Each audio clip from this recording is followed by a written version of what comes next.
दोस्तों, आप अपने जिंदगी में चोर सिपाही का खेल बहुत देखा होगा, लेकिन क्या आपने कभी ऐसा खेल देखा कि एक सिपाही ही जज साहब को आदेश सुनाने वाले को गिरफ्तार करने पहुंच जाता है, वो भी बाकायदे गिरफ्तारी का वारंट लेकर के जाता है। जज से कहता है यू आर अंडर अरेस्ट।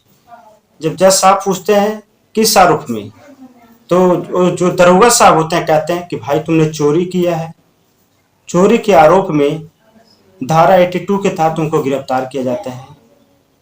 अब ये बात सुन करके सभी पुलिस विभाग में हलचल मच जाता है। दरअसल दोस्तों होता क्या है कि एक दरोगा साहब होते हैं, आगरा के रहने वाले होते हैं, आगरा जिले में उनकी पोस्टिंग होती है। उनको एक चोरी के सिलसिले में उनको केस दिया जाता है कि आप जाइए आरोपी को पकड़ करके लाइए और जो कोर्ट में पेश करिए। दरोगा साहब क्या करते हैं, फाइल लेते हैं, फाइल को पता नहीं सही से पढ़ते हैं नहीं पढ़ते हैं, फौरन वो लोग पहुंच जाते हैं जज साहिबा के घर पे। और भी जज साहिबा, ऐसे जज साहिबा के जो खुद मुजरिमों की फैसला सुनाती है, उन्हीं को गिरफ्तार करने दरोगा साहब पहुंच जाते हैं उनके घर पे।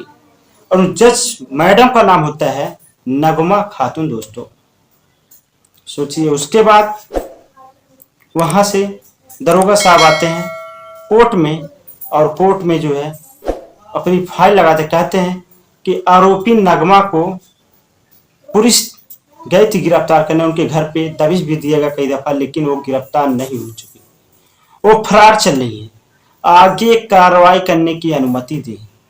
तो दोस्तों जैसे ये बात कोर्ट में जज साहब पढ़ते हैं, जज साहब गुस्से से ताक बबूला हो जाते हैं, कहते हैं बाबा तुमको सही से काम करने का सलीका है, या तो तुमने सही से पढ़ा नहीं पेपर, या फिर तुमने पढ़ा ही नहीं। क्योंकि जिस इंसान को तुम मुजरिम बना रहे हो वो खुद में एक सर्वोच्च सीट पे बैठता है, जो खुद पुलिस वालों या मुजरिमों की फैसला सुनाती है। यानी जो जज होता है बड़ा, दोस्तों बहुत बड़ा होता है। अगर बाय द वे मान लीजिए पुलिस किसी को गिरफ्तार करती है तो पुलिस मुकदमा दर्ज करती है, उसके बाद कोर्ट में पेश किया जाता है, तो आप जज साहब फैसला सुनाते हैं कि अगले को क्या सजा देना क्या नहीं देना। तो उन्हीं उसी जज को पुलिस गिरफ्तार करती है दोस्तों, गिरफ्तार मुजरिम बनाने की कोशिश करती है। जब ये कोर्ट बात सुनता है तो कोर्ट बौखला जाता है। उसके बाद पूरे पुलिस विभाग में महकमे में भड़कंप मच जाता है। उसके बाद कोर्ट आईजी को निर्देशित करता है कि इस मामले को गंभीरता से लेकर के कानूनी कार्रवाई के लिए जांच करके उसके बाद एसएसपी फौरन उस दरोगा साहब को लाइन हाजिर कर देते हैं। अब सोचिए, आप अंदाजा लगा सकते हैं दोस्तों कि पुलिस का काम करने का रवैया किस तरह है, पुलिस के काम के प्रति अपना दिलचस्पी कैसा, खुद अंदाजा दिलाइए। जय